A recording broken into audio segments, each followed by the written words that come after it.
नमस्ते, अभिवादन आपका इनोसेंट इन्वेस्टर के इस नए वीडियो में आपके लिए डिस्क्लेमर। देखिए, हमारा अपना पर्सनल रीजन है। मैं बार बार ये चीज़ कह रहा हूँ बाजार की गिरावट में। एक चीज़ मैं आपको अभी दिखाता हूँ कि जो ग्लोबल मार्केट्स हैं वहाँ पर कोई ऐसी मतलब पैनिक वाली सिचुएशन है ही नहीं। इवन कुछ बाजार तो ऐसी हैं जो बिल्कुल ठीक ठाक ट्रेड कर रही हैं, फ्लैट ट्रेड कर रही हैं। लेकिन हमारे साथ ऐसा क्या हो गया, हम 3.5% गिरे। इसको हम थोड़ा सा दो पार्ट में डिवाइड करेंगे। पहली चीज़ मैं आपको एक चार्ट दिखाना चाहूँगा। आप ये चार्ट देखकर बहुत कुछ एनालाइज कर सकते हो। देखिए, मैं डाउ फ्यूचर्स का आपको चार्ट दिखा रहा हूँ। इन्वेस्टिंग.com को पूरा आभार इस डेटा को अवेलेबल कराने के लिए। ये जो डेटा है 1 साल का है, 1 ईयर की मतलब आपके सामने डेटा है। 1 ईयर का जो चार्ट है वो आपके सामने मैं हाजिर कर रहा हूँ। कैंडल की आदत पड़ गई है तो 1 ईयर की कैंडल याद आ रही थी। ठीक है, तो आप यहाँ पर देख सकते हो लगातार 23-24 हज़ार से अभी जो डाउ फ्यूचर्स है वो 33,500 के आसपास ट्रेड कर रहा है और ये हाइज के आसपास है। मैं लाइव ट्रेडिंग का डेटा आपको दिखा रहा हूँ और ऊपर से देख सकते हो आप कि छोटी सी, एक बहुत छोटी सी डिप जो कि आधे परसेंट की भी नहीं है, 1/2% भी नहीं है, 0.5% की भी गिरावट ऊपर से नहीं है डाउ फ्यूचर्स में।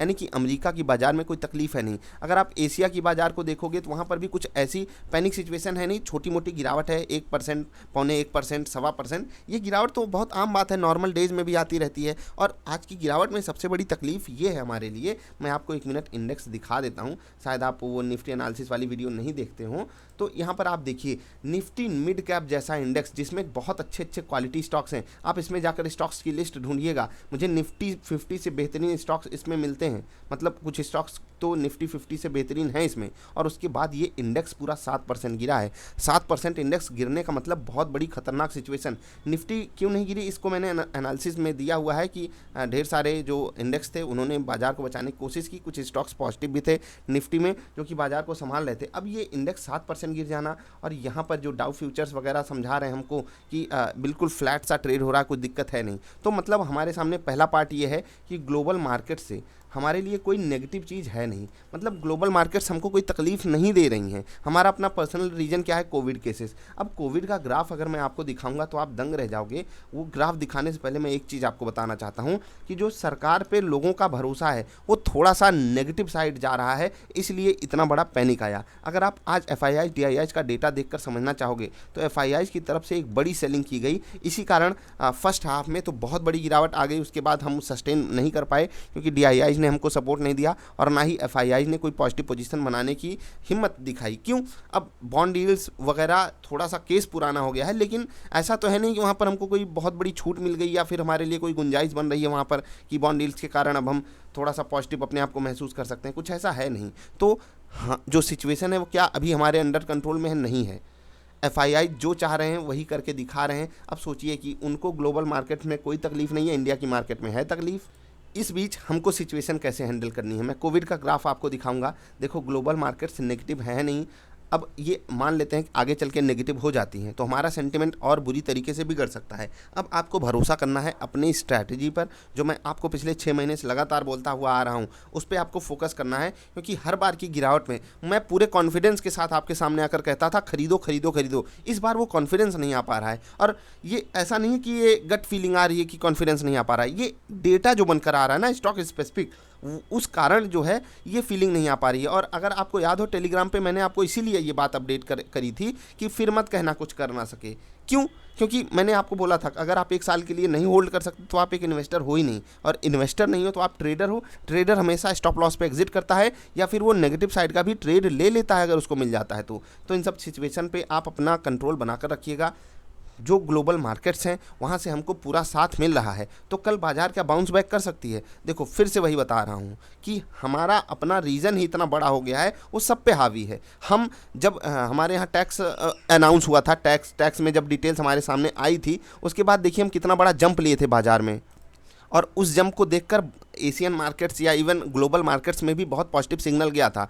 अब हमको देखकर वही है ना, खरबूजे को देखकर खरबूजा रंग ना बदले, क्योंकि और जगहों पे इतनी बुरी कंडीशन है नहीं। और जगहों पे सिचुएशन कुछ कुछ जगहों पे तो बहुत तगड़े से कंट्रोल में है सिचुएशन, तो वो लोग पॉजिटिव सिग्नल हमको दे रहे हैं। लेकिन हम ओवरऑल वर्ल्ड के लिए, क्योंकि इंडिया जो है एक ऐसी कंट्री है ना जो पूरे दुनिया को चलाती है, आप ये समझ कर देखिए। और अगर इंडिया नेगेटिव सिग्नल दे गई कोविड के केसेस को लेकर के या सिचुएशन आउट ऑफ कंट्रोल गई तो जो ग्लोबल मार्केट्स हैं वो भी गिरेंगी।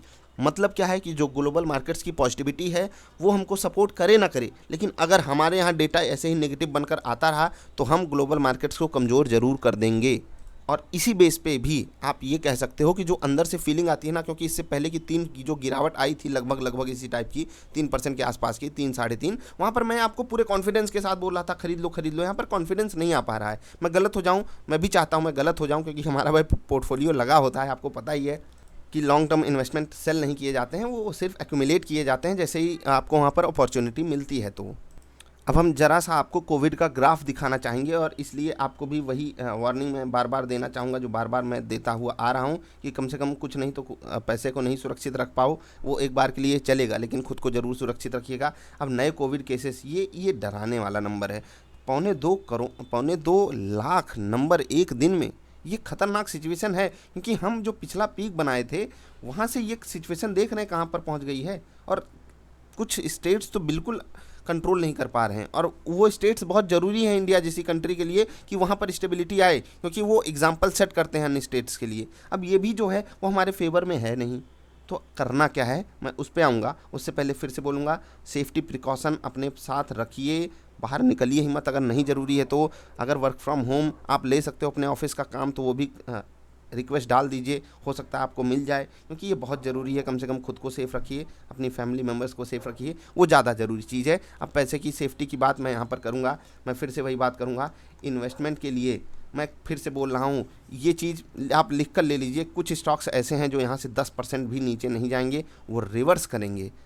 अगर बाज़ार यहाँ से 20% भी नीचे जाएगी, वो 10% नीचे नहीं जाएंगे, वो रिवर्स करेंगे, और शायद वो दोबारा ये रेट दिखाएं भी ना। तो आपको अच्छे स्टॉक्स तो ऐड करना ही है। कितने परसेंट अभी ये लेवल है जो यहाँ पर हमको यहाँ पर एडिशन करना चाहिए। देखो, ये जो अपनी बाज़ार है ना, आप चार्ट में ये देखे हो, उसके बाद ये जो डिप देखे हो, यहाँ पर बाज़ार, अगर सिंपली हम बाज़ार को ख़रीदने की बात करें, मैं इंडेक्स को अभी ख़रीदने के पक्ष में हूँ नहीं। इंडेक्स मतलब जो भी आपको मैं ETF वगैरह ख़रीदने के लिए बोलता हूँ, या इवन फ्यूचर्स वगैरह अभी लॉन्ग रन के लिए लोग खरीदते हैं, उसको मैं नहीं खरीदने के पक्ष में हूँ। लेकिन कुछ स्टॉक्स ऐसे हैं ना जो ऐसे चले थे, गिरावट दिखाए, समय दिखाए, और अब उसमें डिप आ रही है। आपको ऐसे स्टॉक्स ढूंढना है जो क्वालिटी में नंबर 1 हो, मतलब क्वालिटी उनकी लाजवाब हो। मैं उनके बारे में डिस्कस कर चुका हूँ, या आप जिस पे भरोसा करते हो, या अगर आप खुद पे भी भरोसा करते हो, जो कि सबसे ज़रूरी है। अगर आप खुद पे भरोसा करते हो हाँ ये एक अच्छी क्वालिटी का स्टॉक है, और अगर वो ऊपर से एक डिप लिया है, टाइम करेक्शन भी दिखा रहा था, और इस गिरावट में उसमें गिरावट आ रही है, तो वो स्टॉक है जिस पे आपकी पैनी नज़र होनी चाहिए। मैंने आपको बहुत बड़ा हिंट दिया है, मैं आपको बता रहा हूँ, निफ्टी मिड कैप में आपको 6 से 7 स्टॉक्स ऐसे मिलेंगे, निफ्टी 50 में आपको 3 से 4 स्टॉक्स ऐसे मिलेंगे, और जिनकी क्वालिटी बहुत अच्छी है। निफ्टी मिड कैप में 6 से 7 और निफ्टी नेक्स्ट 50 में आपको 11-12 स्टॉक्स मिलेंगे। लगभग मैंने आपको 20-22 स्टॉक्स बता दिए। इन 20-22 में से आप 5-6 भी अगर सेलेक्ट कर लेते हो और उनको सिर्फ ऐड करते हो, मैं 20-20% भी आपको अगर डालने के लिए बोल दूँ तो अच्छी बात है। आपको अगर यहाँ पर इस वक्त बाजार में 1 लाख रुपए डालने हैं या 10,000 रुपये डालने हैं, उसको आप आराम से इन 5 स्टॉक्स में 2-2 हज़ार करके डाल दीजिए, कोई तकलीफ आपको नहीं होगी। ठीक, अब करना क्या है, वेट ही करना होगा। ये हो गई इन्वेस्टमेंट स्ट्रैटेजी। ट्रेड करने के लिए मैं आपको ढेर सारी टेक्निक्स बता चुका हूँ। सबसे ज़रूरी है कैंडल वाली वीडियो, वो ज़रूर देखिएगा, वॉल्यूम वाली वीडियो वो ज़रूर देखिएगा। इन सब चीज़ों पे आप बेहतरीन डिसीजन ले पाओगे, तो कोई तकलीफ़ नहीं होगी आपके फंड के साथ।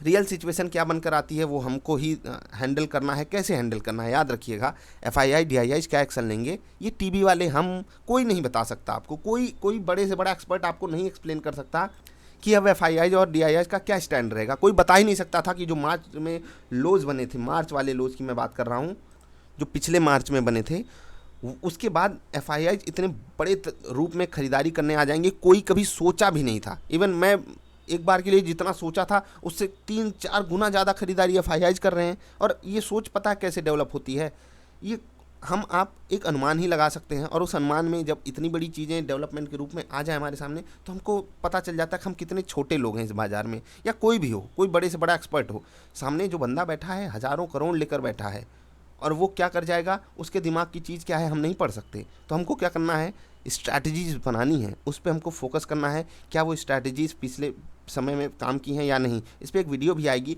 जिनके पास II फार्मूला है उनसे एक रिक्वेस्ट है कि अगर आपको बाइंग अपॉर्चुनिटी बताई जा रही है, वीडियो के थ्रू आपको बाइंग अपॉर्चुनिटी मिल रही है, तो मौका मत गंवाइएगा। क्योंकि मैं आपसे कह रहा हूँ कि हो सकता है हमारा हमारी रणनीति गलत साबित हो जाए कुछ दिनों के लिए। लेकिन एक चीज़ याद रखिएगा, हम जिस तरीके से वहाँ पर बाइंग कर रहे हैं, ये बाइंग हमको कोविड के पीरियड में भी बहुत बेहतरीन रिटर्न दी है, 2008 के क्राइसिस में भी बहुत बढ़िया रिटर्न दी है, डिमोनेटाइजेशन के केस में भी बहुत बढ़िया रिटर्न दी है। तो ज़्यादा चांसेस हैं, इवन बहुत ज़्यादा चांसेस हैं कि ये इस सिचुएशन में जब हमारे सामने सेकेंड वेव है और अगर कोई बड़ी गिरावट आती है तो हमको जो है एक बढ़िया रिटर्न देकर जाए। तो बाइंग अपॉर्चुनिटी आपको ग्रैब करने की ही कोशिश करनी है। अच्छे स्टॉक्स मिल रहे हैं, मैंने आपको बता दिया कि बाज़ार जो है वो किस तरीके से चली है। बाज़ार एक छोटा सा अभी टाइम करेक्शन भी नहीं दिखा पाई, उसके बाद एक डिप ले रही है, लेकिन बहुत से ऐसे स्टॉक्स हैं जो ऊपर से 10-12% नीचे थे, टाइम करेक्शन भी दिखा रहे थे, उसके बाद भी उनमें जो डिप आ रही है वो डिप है बाइंग की। बाइंग अपॉर्चुनिटी ज़रूर ग्रैब कीजिएगा। हम मिलेंगे फिर से। आई होप आपको कुछ ना कुछ क्लैरिटी मिली होगी। मैं कहना क्या चाहता हूँ, ग्लोबल मार्केट्स का इशारा अभी पॉजिटिविटी की तरफ है, लेकिन हम उनका इशारा नेगेटिविटी की तरफ बढ़ा सकते हैं। अब देखो होगा क्या, क्या ग्लोबल मार्केट्स हमको पॉजिटिव कर सकती हैं? चांसेस हैं, ऐसा नहीं है बिल्कुल चांसेस नहीं है, लेकिन ये 50-50 है। क्या हम ग्लोबल मार्केट्स को नेगेटिव कर सकते हैं? इसके चांसेस वो 50-50 से हटाकर आपको इसको 70-30 कर सकते हो। हमारे पास ज़्यादा रीजन्स हैं ग्लोबल मार्केट्स को कमज़ोर कर देने के, लेकिन ग्लोबल मार्केट्स के पास बहुत कम रीजन्स हैं हमको पॉजिटिव कर देने के। तो इसी केस पे आपको ट्रेड लेना है। पॉजिटिविटी मैं यहाँ पर अभी नहीं देख पा रहा हूँ, लेकिन स्टॉक स्पेसिफिक अपॉर्चुनिटी है, उसको हमें ज़रूर ग्रैब करने की कोशिश करनी चाहिए। बड़ी बाइंग मत कीजिएगा, लेकिन कीजिएगा ज़रूर। जिन लोगों ने मेरे कहने पे लिक्विड फंड में पैसा डाला है, थोड़ा बहुत कम से कम 25% अमाउंट वहाँ से आप निकाल सकते हो। 1 लाख अगर वहाँ पर जमा किए हो, 25,000 निकालो। उनके स्टॉक्स अच्छे अच्छे मैंने आपको बता दिए कैसे सर्च करने हैं, वो स्टॉक्स सेलेक्ट कीजिए और उनको अपने पोर्टफोलियो में डालिए। लॉन्ग रन के लिए रखिए, वो आपको रिटर्न देकर ही जाएंगे। जिनको स्विंग ट्रेड करना है पॉजिटिव साइड, डबल आई स्विंगर वालों थोड़ा सा अलर्ट मूड में ही रहिएगा। ट्रेड जब तक आपको रिवर्सल ना मिले, कैंडल वाली वीडियो जरूर देख लीजिएगा, रिवर्सल ना मिले तब तक आपको ट्रेड नहीं लेना है। हम मिलेंगे फिर से ढेर सारी अच्छी वीडियोज़ में। इस गिरावट की घड़ी में हम आपके साथ लगातार खड़े हैं। अगर कोशिश यही करूँगा कि आपका नुकसान ना होने दूँ, अगर होता भी है तो वो नुकसान अंडर कंट्रोल रहेगा, याद रखिएगा। और ऐसा नहीं इन्वेस्टिंग वालों को नुकसान नहीं होता है, इन्वेस्टिंग वालों को अच्छा रेट मिलता है, याद रखिएगा। आपको वो स्टॉक कहना चाहता है कि मुझे थोड़ा और सस्ते में ले लो, थोड़ा और सस्ते में ले लो। तो इस तरीके से सोचा कीजिए पॉजिटिव वे में। ट्रेडर्स, आप स्टॉप लॉस देने से चूकिएगा मत। अगर स्टॉप लॉस मांग रहा है स्टॉक, चुपचाप दे दीजिए। स्विंग ट्रेड कर रहे हो या इंट्राडे कर रहे हो, स्टॉप लॉसेस को मेंटेन रखिए। 1:1.5 1:2 का रिस्क रिवार्ड रेशियो रखिए। सब कुछ अंडर कंट्रोल होगा। ग्लोबल मार्केट्स में कुछ भी हो, हमारे देश में कुछ भी हो, हम बाज़ार को अपने जो है ना डेटा पॉइंट्स हम बना कर रखे हैं उससे कंट्रोल करने की कोशिश करेंगे। हम हमेशा सही नहीं हो सकते, लेकिन ये भी तो है कि हम हमेशा गलत भी तो नहीं होंगे, है ना। तो उसी का फ़ायदा हमको उठाना है। अच्छी चीज़ें ग्रैब कीजिए नीचे। हम मिलेंगे फिर से, अभी के लिए इतना ही। नमस्कार।